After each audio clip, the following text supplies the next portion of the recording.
Assalamualaikum warahmatullahi wabarakatuh. Hari yang mulia, kebetulan tepat di tanggal 7 September 2025, bertepatan di hari Minggu. Saya berada di lokasi pesantren Kasepuhan Raden Rahmat yang berada di Dusun Desa Gedong, Kecamatan Banyu Kabupaten Semarang. Ada di samping saya Mbak Hafsah. Oke, Mbak Hafsah, kegiatan apa yang kamu lakukan di tempat ini? Ya, halo teman-teman. Sebelumnya kenalin aku Hafsah. Di sini aku sebagai tim medianya dari Pondok Pesantren Kasepuhan Raden Rahmat. Oke. Jadi ya kegiatannya nggak jauh-jauh dari dokumentasi, terus membantu kegiatan. Sesekali juga mungkin membantu mbah-mbahnya yang mengaji gitu. Oh gitu. Ya. Sudah berapa lama kamu total untuk mobilitas di sini? Kalau yang intensif banget, kayaknya 5 bulan terakhir. 4 bulan sampai 5 bulan terakhir ini. Oke. Nah, boleh tahu nih, sebenarnya rutinitas kegiatan di pesantren Kasepuhan ini apa aja, Mbak? Kalau terkait rutinitas, ini terkait mbah-mbahnya ya, Pak. Mereka itu biasanya dari bangun tidur itu sekitar jam 3, mereka melaksanakan sholat tahajud, Pak. Sholat tahajud bisa mandiri di kamar masing-masing ataupun di masjid secara bersama-sama. Setelah itu mereka sholat subuh berjamaah, terus ada zikir bersama, kajian subuh. Setelah itu kembali sarapan, olahraga, kegiatan masing-masing. Terus nanti sekitar menuju siang itu si mbah-mbahnya melakukan kegiatan mengaji. Oke, dari rutinitas kegiatan tersebut, Mbak Hafsah nih, kan masih bocah nih. Iya. 17 tahun belum genap ya? Udah sih. Enggak, artinya kamu secara tidak langsung kan ikut larut dengan mereka. Saya mau cerita gimana, Mbak? Ceritakan itu loh. Oke. Anak muda era sekarang, tetapi dengan lingkungan yang kebetulan di komplek pesantren Kasepuhan lansia. Apa yang kamu ceritakan? Oke, jadi mungkin disclaimer dulu ya Pak. Hafsah udah 17 tahun lebih. Sudah lulus. Sudah lulus kuliah juga. Oh, udah 17 tahun lebih. Udah lulus. Perasaan masih kecil. Gak apa-apa, emang imut-imut. Jadi pasca kuliah baru kesini. Jadi kuliahnya alhamdulillah udah selesai. Jadi membantu di sini. Dan masya Allah banget yang di sini yang Hafsah lihat adalah semangat mbah-mbahnya untuk mengaji gitu. Jadi Hafsah yang sebagai anak muda kayak nggak boleh kalah nih semangatnya sama mbah-mbah aja yang sudah usianya lanjut usia gitu ya, masih semangat buat menimba ilmu, terus kegiatan-kegiatan gitu. Mereka kayak nggak pengen yang diem aja gitu Pak. Kalau misalnya lagi nggak ada kegiatan mengaji, mungkin ada yang berkebun di taman-taman, terus ada juga yang membantu di dapur dan kegiatan-kegiatan lainnya, dan itu memotivasi aku banget gitu sebagai anak muda. Oke, Hafsah nih sebagai anak muda nih, dengan melihat keseharian mereka seperti itu, kamu kan juga sebagai yang pegang kendali tentang sosial media di pesantren Kasepuhan ini.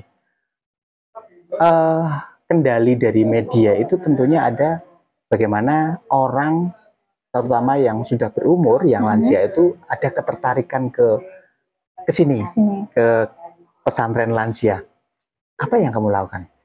Oke, sebenarnya kalau terkait permediaan ini, Hafsah sendiri baru dipegang sosial media itu karena membantu yang sebelumnya membantu sosial media itu kakak-kakaknya Hafsah gitu. Karena sekarang mereka punya kegiatan lain, makanya Hafsah yang gantikan. Apa yang kamu lakukan? Biasanya akhir-akhir ini lagi ngebuat konten-konten testimoni mbah-mbahnya. Oh gitu ya. Sama berkegiatan. Oke, jadi lebih cenderung rutinitas yang dibuat sebuah konten untuk disampaikan ke media. Betul. Artinya menggandeng mereka untuk sini loh, kan marketing ya. Secara nggak langsung sosial media itu juga cara kita untuk menjual sebuah produk.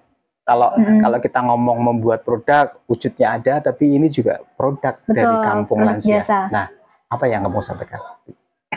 Teman-teman atau buat siapapun gitu ya, Silahkan, kalau misalnya mau main ke pondok sini, boleh banget. Di sini teman-teman bisa mengambil berbagai banyak pembelajaran, karena di pondok ini kebetulan ada 3 aspek yang diutamakan.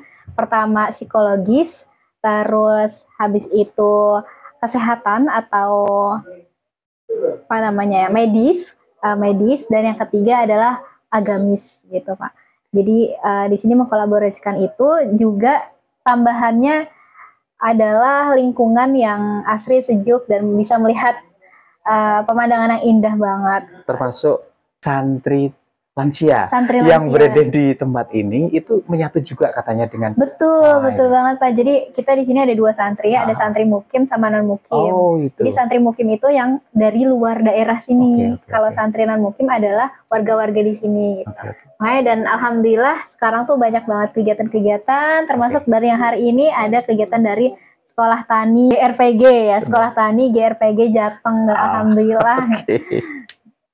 Oke Mbak Absah, nih menarik sekali ketika kita ngomong sebuah literasi. Akhirnya dari sebuah pesantren lansia ini bisa dijadikan betul-betul literasi untuk kita semua. Nah, anak muda nih, kita juga kepingin anak muda juga bermain ke tempat ini, melihat langsung bagaimana orang-orang lansia berkegiatan, tetapi juga menjadi satu edukasi baru bagi anak muda untuk mengeksplor bahwa di sebuah kampung lansia atau pesantren lansia ini keren banget loh. Kira-kira bagaimana itu Mbak? Oke, jadi itu kayaknya nyambung ya Pak. Jadi kalau Hafsah sendiri di pondok ini tuh lebih fokus tadi ke anak-anak mudanya. Dan yang baru itu, jadi sekitar udah 3 tahun terakhir ini, Pondok Pesantren Kasepuhan Raden Rahmat bekerja sama dengan LPK yang memberangkatkan anak-anak magang kerja ke Jepang. Nah, salah satu bidang anak-anak yang mau ke Jepang. Terus di sini ngapain aja? Nah, mereka magang di sini Pak. Jadi mereka belajar bahasa Jepangnya di sana, di sini adalah magang merawat lansianya. Gitu. Jadi anak-anak muda itu gitu ya? Praktek langsung menemani mbah-mbahnya, baik itu dalam kesehariannya mbahnya, ataupun kalau misalnya ada mbahnya yang bed rest atau sakit, itu didampingi. Tuh, diberikan pendampingan. Kalau untuk anak muda yang umum nih, misalnya ada komunitas Karang Taruna, kemudian ada komunitas pemuda milenial lah. Tentunya ini kan satu hal juga untuk pembelajaran mereka bahwa ada sebuah pesantren lansia, tapi itu juga bisa menjadi pembelajaran bagi anak-anak muda. Ini kira-kira nyambungnya di mana, Mbak? Di poin birrul walidain, Mbak. Poin birrul walidain, kenapa di poin birrul walidain? Karena di sini kan kita merawat lansia ya, atau merawat orang tua. Dan secara nggak langsung kita sebagai anak muda itu melatih diri untuk nantinya di masa mendatang kita perlu nih untuk merawat orang tua, karena orang tua kan udah merawat kita, pasti ada masanya kita gantian ya Pak merawat orang tua gitu. Dan di sini jadi pembelajaran banget untuk kita berbakti kepada orang tua, bagaimana cara merawatnya, terus gimana sih sifat-sifat orang tua kita nanti kalau misalnya udah lansia. Nah, dari sini tuh banyak pembelajaran yang di situ. Jadi pas nanti orang tua kita mungkin udah memasuki lansia, kita nggak kaget lagi. Gitu. Kalau yang harus dapat pribadi gitu sih, Pak. Sahabat desa, sahabat kreasi, sahabat tani, menarik sekali satu momentum di tempat ini, Pesantren Kasepuhan Raden Rahmat. Hari ini ada kegiatan sekolah tani yang kebetulan ulang tahun yang ke-7 di RPG Jateng. Di sini ada kegiatan hitanan, kemudian ada edukasi membuat kue, membuat lilin, kemudian juga ada bakti sosial potong rambut, dan ada menanam beberapa tanaman. Nah, ini satu hal yang menarik bagi kegiatan sekolah tani yang notabene anggotanya memang sudah sepuh-sepuh, tetapi semangatnya sangat luar biasa. Ini satu-satunya sekolah tani yang ada di Kabupaten Semarang yang sampai saat ini terus bergerak berkegiatan. Nah, kebetulan sekali bisa connect ya dengan pesantren lansia yang berada di Desa Gedong, Kecamatan Banyubiru, yang memang di sini menampung santriwati atau santriawana juga. Campur, Pak. Campur ya, santriawan, santriwati, tetapi yang sudah udur. Tadi saya sempat meliput salah satu santriwati dari Cilacap, ternyata teman kakak saya yang ada di Cilacap. Masya Allah. Jadi kita bisa bertemu di sini. Ini mungkin memang kehendaknya untuk mengait-ngaitkan bahwa sebuah silaturahmi itu bisa dimulai di mana saja, di tempat di mana saja. Nah, tentunya tadi banyak hal yang disampaikan oleh Ketua GRPG Jateng, bahwa sebuah pembelajaran usia 7 tahun ini ketika Nabi Muhammad mengajari untuk Iqra membaca, ternyata sekolah tani tepat sasaran hadir di tempat ini. Luar biasa. Ini memang sangat luar biasa. Dan tadi disampaikan oleh Mbak Afsah juga menyampaikan bagaimana kita birrul walidain, berbakti kepada jadi orang berbakti tua. kepada orang tua. Satu pembelajaran yang sangat luar biasa. Ini tentunya tidak ditemukan atau kita mungkin masih sangat awam ketika kita selama ini hanya ngomong belajar tentang bisnis, belajar tentang mencari uang, tetapi ini belajar tentang nanti di kehidupan mendatang. Dan ternyata sangat luar biasa sekali testimoni dari santriwati tadi. Bu Titik juga menyebutkan bahwa dia ingin totalitas hidup karena hidupnya sudah selesai katanya. Ini satu hal yang mungkin tidak bisa kita, ya, nggak semua orang bisa itu ya, Pak. Anak-anaknya sudah bekerja, sudah berkeluarga, dia sudah merasa sudah selesai dengan hidup saya, maka saya akan berbakti pada yang membuatnya katanya. Ini satu hal yang sangat luar biasa. Nah, tentu bagi anak-anak muda tidak ada salahnya tempat ini juga menjadi rujukan ya. Rujukan, ini ada Mbak Afsah di sini. Saya sengaja, ini anak muda, cantik, kecil, tetapi visioner luar biasa untuk mengungkap sebuah tempat yang insya Allah tempat ini memang layak untuk persiapan kita menuju ke jannah nanti. Mbak Afsah, terakhir apa yang akan kamu sampaikan terkait seusiamu dengan kegiatanmu yang kebetulan kamu sebagai anak seorang ustadz yang mengelola tempat ini, gitu. Tetapi satu sisi ini memang perlu digaungkan, perlu disampaikan bahwa pembelajaran di kampung lansia juga tentunya menjadi satu prioritas bagi anak-anak muda.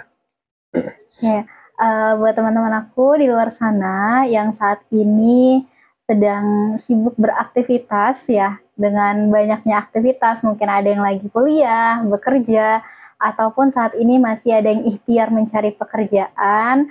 Apapun kondisi kalian saat ini, apapun situasi kalian saat ini, jangan pernah patah semangat gitu. Dan kalau teman-teman mencari motivasi dan mencari tempatnya untuk berbakti dan menenangkan diri, barangkali ya bisa banget teman-teman main ke pondok kita. Di sini teman-teman bisa belajar banyak hal insya Allah, dan kita sangat terbuka Pak gitu. Kalau ada yang mau main 1 hari 2 hari silahkan gitu. Dan pokoknya terus semangat. Kalau misalnya mbah-mbah aja nih yang udah lanjut usia, mereka semangat untuk belajar, entah itu belajar, kalau sekarang mungkin lebih fokus pembelajaran agama ya. Kita juga sebagai anak muda jangan patah semangat dan terus yakin gitu bahwa pembelajaran dan insya Allah kebaikan-kebaikan tuh akan datang kepada kita. Luar biasa Mbak Afsah. Mudah-mudahan menginspirasi anak-anak muda, terutama di Kabupaten Semarang. Dan ini saya berada di ketinggian berapa Mbak di sini Mbak? Waduh, saya nggak hafal Pak. Mungkin sekitar 700-an mdpl ya. Jadi tinggi, dari Banyubiru kemudian menuju ke Gedong. Ini kita lewat jalan yang dari Gedong tadi saya lihat gini terus ya, nggak ada turunnya. Iya betul. Naik terus. Dan kita kalau terus bisa sampai Kopeng ya, Ketasan ya, Ketasan Kopeng. Mudah-mudahan tempat ini nanti menjadi jujukan anak-anak muda, bukan hanya jujukan teman-teman ibu-ibu, bapak-bapak lansia. Terima kasih, mudah-mudahan menginspirasi kita semua. Wassalamualaikum warahmatullahi wabarakatuh. Sosial community yang ada di sekitar. Betul, sosial community yang di sini kuat banget, Pak. Oke, jadi